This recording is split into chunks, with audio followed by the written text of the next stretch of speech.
Bismillahirrahmanirrahim. Assalamu alaikum and welcome to all of you. This is me Sir Safiullah from my channel Safi Educational Institute. आप सब साथी को, viewers को और students को अपने चैनल में खुशामदीद कहता हूँ। हमने पिछले वीडियो में डिस्कस किए थे क्लास 9 फिजिक्स चैप्टर नंबर 1 के first 4 chart question, first 4 conceptual question. अभी हमने इस वीडियो में डिस्कस करने हैं नेक्स्ट जो 4 कंसेप्चुअल क्वेश्चन है, question number 5, 6, 7 and 8। Question number 5 में है name any 4 derived units and write them as their base units. 4 any derived units के नाम लिखे और इनको बेस यूनिट्स के फॉर्म में लिखे। नेम एनी 4 डिराइव्ड यूनिट्स यानी 4 एनी डिराइव्ड यूनिट्स लिखे और इनको बेस यूनिट्स के फॉर्म में लिखे। पहले हमें ये पता होनी चाहिए कि derived units are those units which are obtained by the multiplication or division of 2 or more base units। Derived unit हमारे साथ ऐसे यूनिट्स होते हैं जो कि 2 या 2 से ज़्यादा बेस यूनिट्स के मल्टीप्लिकेशन या डिवीजन से बनते हैं। 4 डिराइव्ड यूनिट्स हमारे साथ फर्स्ट यूनिट में ले रहा हूँ वॉल्यूम के लिए। हमारे साथ यूनिट है मीटर क्यूब या क्यूबिक मीटर। तो फर्स्ट यूनिट मेरे साथ क्या है? Cubic metre. क्यूबिक मीटर या metre cube is the unit of volume. ये क्या है? वॉल्यूम का यूनिट है। वॉल्यूम हमारे साथ होता है volume of a substance is equal to length multiply by width multiply by height. ये भी मेरे साथ लेंथ है। लेंथ वेट भी असल में लेंथ है और हाइट भी असल में लेंथ है। और लेंथ का यूनिट हमारे साथ होता है metre multiply by metre multiply by metre. और हमें पता है when bases are same and there is multiplication between the variables between the numbers the powers will be added. तो यहाँ पर 1 1 1 और यहाँ से एक कॉमन लिया जाएगा तो metre cube. Metre cube is the unit of volume in term of base units. किस में हमने लिखा है? बेस यूनिट्स के फॉर्म में हमने लिखा। बेस यूनिट मीटर है और मीटर क्यूब क्या है? डिराइव्ड यूनिट है। सिंगल मीटर क्या होगा? सिर्फ और सिर्फ मीटर बेस यूनिट है और ये बेस यूनिट्स मल्टीप्लाई हो के हमें दे रहा है एक derived unit which is called metre cube unit for volume. किसका यूनिट है? वॉल्यूम का यूनिट है। नंबर सेकंड मेरे साथ है, सेकंड में ले रहा हूँ मीटर पर सेकंड स्क्वायर। मीटर पर second square unit of acceleration. Metre पर सेकंड स्क्वायर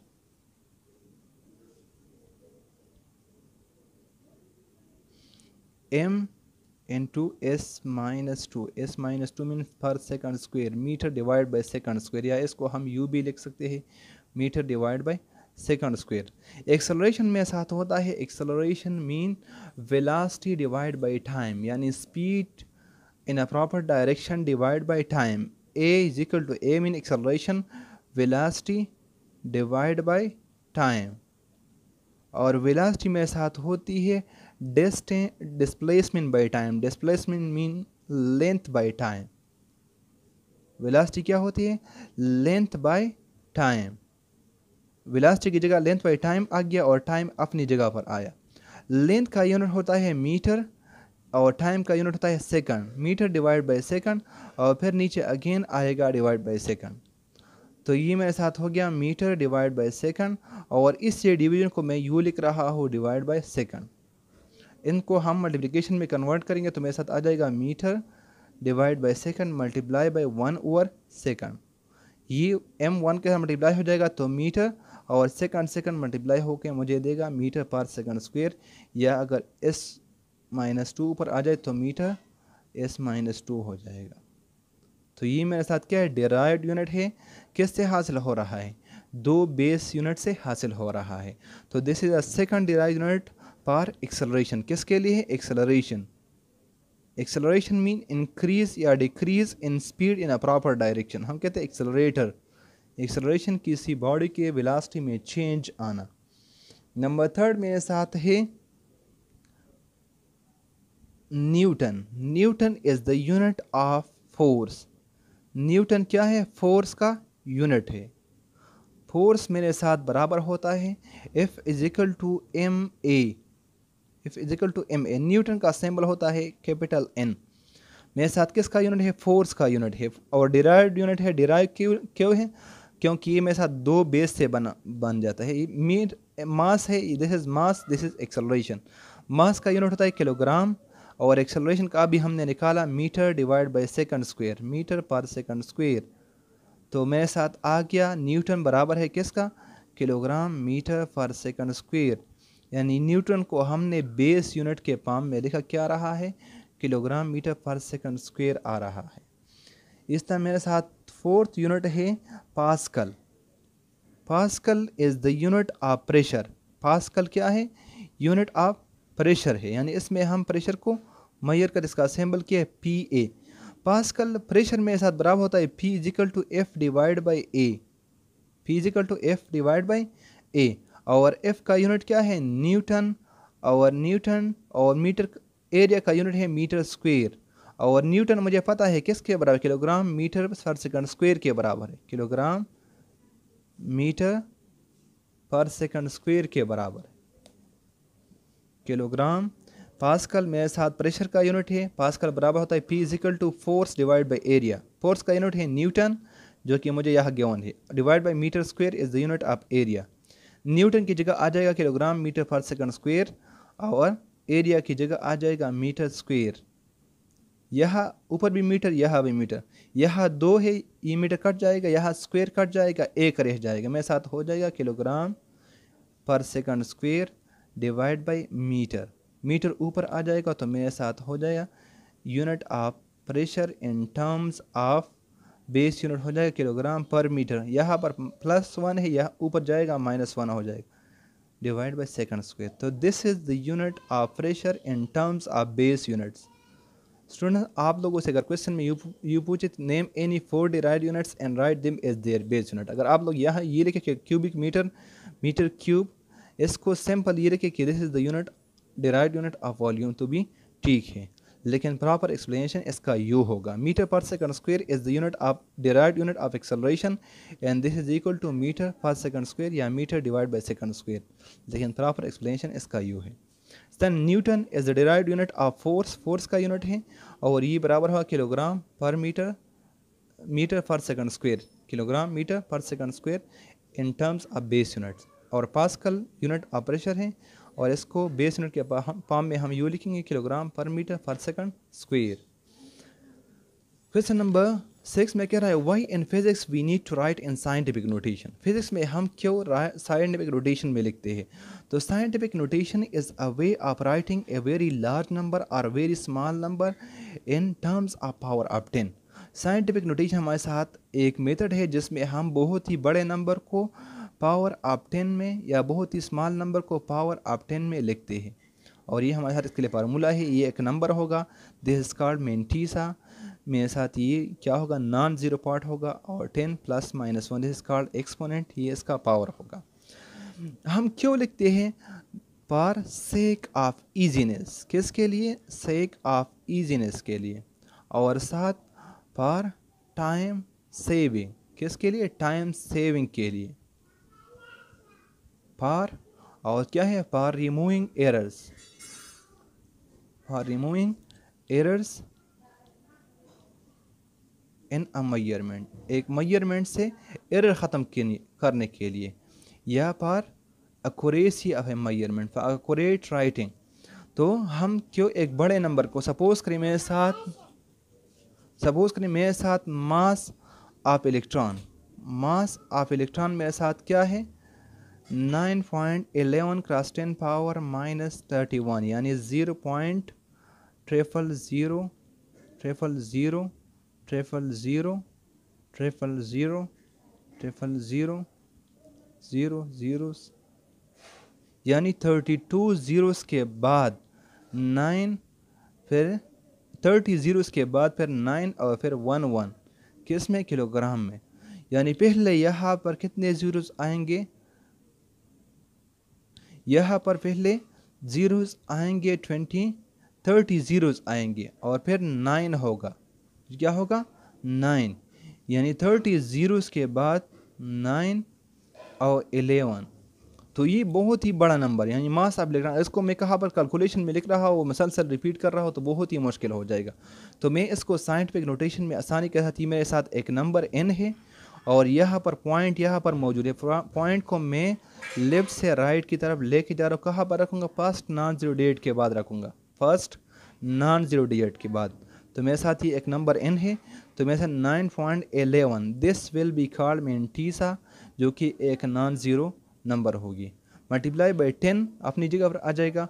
और जितने हैं से आपने इस पॉइंट को शिफ्ट किया है, यानी 30 ज़ीरोज़ मैंने शिफ्ट किए हैं और साथ एक नंबर एक 9 शिफ्ट किया है, तो 10 पावर माइनस 31। और मैं लेफ्ट से राइट की तरफ गया हूँ, तो पावर क्या होगा? 10 पावर माइनस 31 होगा। तो इसी तरह बहुत ही बड़े नंबर को या बहुत ही स्मॉल नंबर को आसानी के साथ 10 के पावर में लिखने को साइंटिफिक नोटेशन कहा जाता है। और ये हमें क्या करता है? ये हमें टाइम बचाता है, साथ एरर को ख़त्म करता है। यानी अगर आप इस नंबर को बार बार कहाँ पर कैलकुलेशन में रिपीट कर रहे हो, तो चांस है कि आप यहाँ पर एक ज़ीरो ज़्यादा लिखे या एक ज़ीरो कम लिखे, एरर का चांस मौजूद है। लेकिन अगर आप इसको साइंटिफिक नोटेशन में आसानी के साथ लिखें तो कोई एरर भी नहीं आएगी, टाइम भी सेव हो जाएगा और साथ साथ ये ईजी मेथड भी है। What is least count? Question number 7. How the least count for vernier caliper and screw gauge are defined? Least count क्या होता है? The minimum measurement या the minimum value which can be measured by an instrument is called its least count. The minimum value that can be measured by an instrument is called its least count. By an instrument, या the minimum measurement performed by an instrument is called its least count. कम से कम measurement जो हम एक instrument से कर सकते हैं, इसका लीस्ट काउंट कहलाएगा। लीस्ट काउंट हर इंस्ट्रूमेंट का अलग अलग होता है। जिसका लीस्ट काउंट बहुत ही कम हो, लीस्ट मीन बहुत ही कम, काउंट मीन आप मेजर कर रहे हो, लीस्ट काउंट आपको किसी चीज़ का एक्यूरेसी बताएगी। जिसका लीस्ट काउंट बहुत ही कम होगा, the measurement will be more accurate. क्या होगा? मोर एक्यूरेट होगा। Least count of vernier calliper को हम किस तरह डिफाइन करेंगे? और स्क्रू गेज को, तो वर्नियर कैलिपर के लिए हम यूँ कहेंगे, द मिनिमम मेजरमेंट या the minimum value, the minimum length, the minimum value of length that can be measured, value of length that can be measured by vernier caliper, by vernier caliper is called least count of vernier caliper। और इसको हम किस तरह निकालेंगे? least count of vernier caliper हमारे साथ होगा smallest division on main scale, smallest division on main scale divide by total number of divisions on vernier scale. क्या होगा? Total divisions on vernier scale. Smallest division में साथ क्या होता है? मेन स्केल पे 1 मिलीमीटर होता है और टोटल डिवीजन वर्नियर स्केल पर वर्नियर स्केल होते हैं 10 divisions. Total division on vernier scale, तो 1 मिलीमीटर डिवाइड बाई 10 से मेरे साथ आ जाएगा 1 डिवाइड बाई 10, ज़ीरो लगेगा, पॉइंट जाएगा, 10 1 ज़ार 10, तो मेरे साथ आ जाएगा least count of vernier calliper क्या है? 0.1 मिलीमीटर। क्या होगा? 0.1 मिलीमीटर में 0.1 मिलीमीटर और सेंटीमीटर में होगा 0.01 centimetre. This is least count of vernier calliper. और least count of screw gauge क्या है? The minimum length, the minimum value that can be measured by screw gauge is called its least count of screw gauge. और screw gauge के लिए least count of screw gauge किस तरह major करेंगे? तो इसके लिए हमारे साथ फार्मूला है pitch of the screw divide by pitch of the screw divide by total division on circular scale, total divisions on circular scale. हमारे साथ जो स्क्रू गेज में होता है, वर्नियर कैलिपर में वर्नियर स्केल होता है और स्क्रू गेज में सर्कुलर स्केल होता है। पिच क्या होता है? जब मेन स्केल पर सर्कुलर स्केल एक कंप्लीट राउंड लगाए, एक कंप्लीट राउंड पूरा करे, तो ये जो डिस्टेंस कवर करेगा, this will be called pitch of the screw. जब सर्कुलर स्केल मेन स्केल पर एक कंप्लीट राउंड लगाए और ये जितना डिस्टेंस कवर करे मेन स्केल पे, this distance will be called pitch of the screw. और आमतौर पर जब ये एक चक्कर लगाएगा तो ये कवर करता है 0.5 मिलीमीटर डिस्टेंस को। और टोटल डिवीजन आमतौर पर होते हैं किस में हमारे साथ स्क्रू गेज में 50। तो 50 डिवाइड बाई 5 से क्या आएगा 0.5 मिलीमीटर डिवाइड बाई 50 से मेरे साथ आ जाएगा 0. यहाँ पर इसको कैलकुलेट करें 0.5 डिवाइड बाई 50, यहाँ नीचे आ जाएगा 1 और 0। और इसको जब हम कैलकुलेट करेंगे तो मेरे साथ आ जाएगा सिंपल कैलकुलेशन में आ जाएगा 0.01 मिलीमीटर, या सेंटीमीटर में मेरे साथ ये बराबर हो जाएगा 0.001 सेंटीमीटर। तो this is the least count of screw gauge. ये हमारे साथ क्या है, least count of screw gauge कहलाता है। तो ये हमारे साथ लीस्ट काउंट को डिफाइन करना है इस क्वेश्चन में, फिर least count for vernier calliper और least count for screw gauge को डिफाइन भी करना है और साथ इसको निकालना है। क्वेश्चन नंबर लास्ट में है how we can find the volume of a small pebble with the help of measuring cylinder. Measuring cylinder हमारे साथ एक सिलेंडर होता है जिसमें हम किसी चीज़ का वॉल्यूम, आमतौर पर लिक्विड का और इर्रेगुलर सॉलिड्स का वॉल्यूम हम मेजर कर सकते हैं। तो मेरे साथ ये एक मेजरिंग सिलेंडर है, इस पे हम किस क्वेश्चन में पूछा जा रहा है कि किस तरह एक स्मॉल पेबल का वॉल्यूम आप इससे मेजर कर सकेंगे। मेरे साथ क्या है, एक स्मॉल पेबल है, एक पत्थर है, इसका वॉल्यूम हम मेजरिंग सिलेंडर से किस तरह मेजर करेंगे। तो पहला स्टेप है कि आप मेजरिंग सिलेंडर लेंगे और इसको टॉप राइट इस तरह रखेंगे। यहाँ पर आपके साथ गिवन होंगे 10 ml, 20 ml, 30 ml, 40 ml, 50 ml, इस तरह आपको मार्किंग गिवन होगी। यहाँ पर आप इनिशियली पानी डालेंगे इसमें। सपोज करें मैंने जब इसमें पानी डाला तो यहाँ तक ही भर गया। This will call B V1, इसको हम V1 कहेंगे। V1 mean volume of water, volume of fluid या वाटर। फिर इसके बाद यहाँ आप वॉल्यूम नोट करेंगे तो ये V1 कहलाएगा। इसके बाद आप पत्थर को डालेंगे तो पत्थर जब नीचे आएगा तो इसकी वजह से वॉल्यूम ऊपर आ जाएगा। सपोज करें वॉल्यूम यहाँ तक आ गया, 45 ml पे आ गया, 45 ml पे आ गया। इसको मैं कहूँगा वॉल्यूम V2 एंड V2 यह इनिशियल क्या है, इनिशियल 30 ml है, initial 30 ml। ml mean unit of volume, volume of, अब ये V2 क्या है, volume of water plus payable, payable का भी वॉल्यूम और साथ साथ वाटर का वॉल्यूम क्या है, V2 है। और मेरे साथ टोटल कितना आ रहा है, 45 ml आ रहा है। क्या आ रहा है, 45 ml आ रहा है। अब मैं वॉल्यूम ऑफ पेबल मालूम करना चाहता हूँ, वॉल्यूम ऑफ पेबल, इसको मैं V कह रहा हूँ, वॉल्यूम ऑफ पेबल को मैं VB कह रहा हूँ। VB क्या होगा, VB बराबर होगा V2 यानी volume of water plus payable minus V1 के बराबर होगा, V2 माइनस V1। यहाँ से मैं सिंपल कैलकुलेशन करूँगा, 45 माइनस 30 ml, तो मेरे साथ आ रहा है VB is equal to 45 minus 30 से आएगा 15 ml।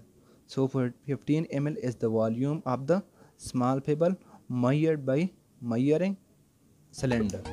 तो these are conceptual questions of chapter number 1। उम्मीद है कि आप लोगों को वीडियो पसंद आई होगी। अगर वीडियो पसंद आई हो तो वीडियो को लाइक करें, कमेंट करें, शेयर करें और चैनल को सब्सक्राइब करें। थैंक्स, अस्सलाम वालेकुम।